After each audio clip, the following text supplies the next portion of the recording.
Introduction to Thomas Aquinas and his Summa Theologica, the most demanding mind the Church ever gave us. Thomas Aquinas, 1225 to 1274, is, without question, one of the most brilliant and most difficult thinkers the Christian Church has ever produced. To read him is to step into a mind that refuses to leave any question unasked, any objection unanswered, or any loose end untied. His work can feel overwhelming at first, not because it is obscure for obscurity's sake, but because Aquinas thinks with relentless precision. He does not gesture at ideas, he dissects them. This is why the Summa Theologica has endured for centuries as one of the greatest works of Christian theology ever written. It is also why many readers struggle when they first encounter it. Aquinas does not write devotionally. He writes architecturally. Every question is built upon foundations laid earlier. Every answer assumes careful attention to terms, distinctions, and causes. And yet, beneath the structure and rigor, Aquinas is pursuing something profoundly pastoral: the truth about God, the truth about humanity, and the truth about how the two meet.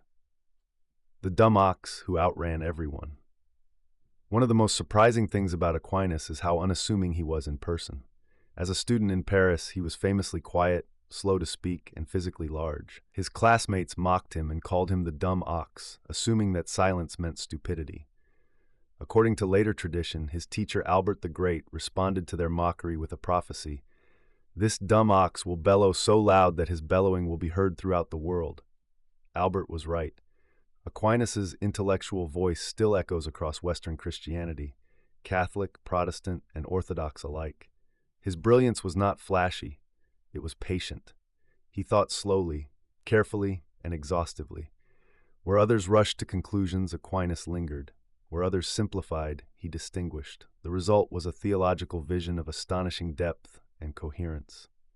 Aristotle baptized, carefully corn. One reason Aquinas feels so demanding is his extensive use of Aristotle. At a time when Aristotle's works were just being rediscovered in the Latin West, many Christians were suspicious. Philosophy, they feared, might corrupt theology. Aquinas disagreed, not because he trusted philosophy more than Scripture, but because he believed truth cannot ultimately contradict truth.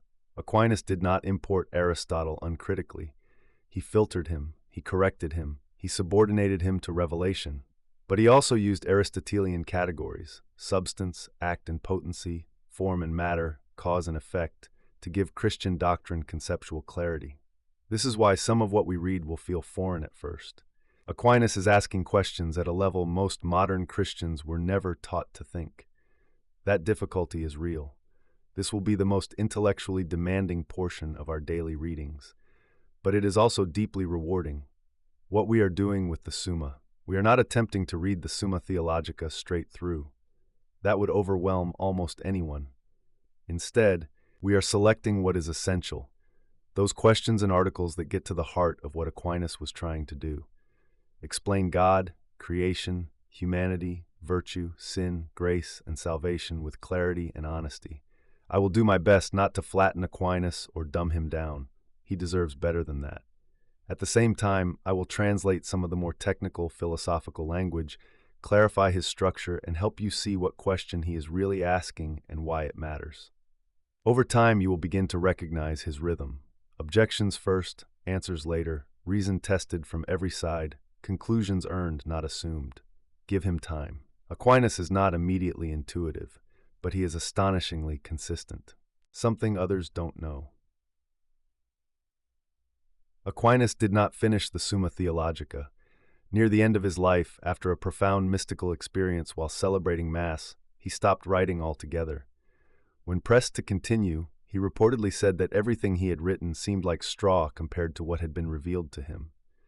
This is not the confession of a rationalist embarrassed by reason. It is the confession of a man who had exhausted reason and found God still greater. For all his intellectual rigor, Aquinas knew the limits of the mind. He never mistook theology for God himself. Why Aquinas still matters. Even the reformers could not escape Aquinas. Martin Luther famously criticized aspects of his Aristotelian method, yet many later reformers, especially within the Reformed tradition, found Aquinas indispensable. His influence runs quietly beneath much of Western theology, shaping how Christians think about law and grace, faith and reason, nature and scripture. Aquinas teaches us how to think patiently, how to disagree honestly, and how to love God with the mind without abandoning humility. He asks questions most of us have never dared to articulate, and then answers them with a seriousness that can feel startling. At some point, if you stay with him, you will recognize yourself in his questions. The doubts you thought were too strange, the problems you thought no one had noticed. Aquinas noticed them all, he asked them all, and he refused to answer them cheaply. This is hard reading, but it is good reading. And if you give it time, Aquinas will teach you not only what to think, but how to think.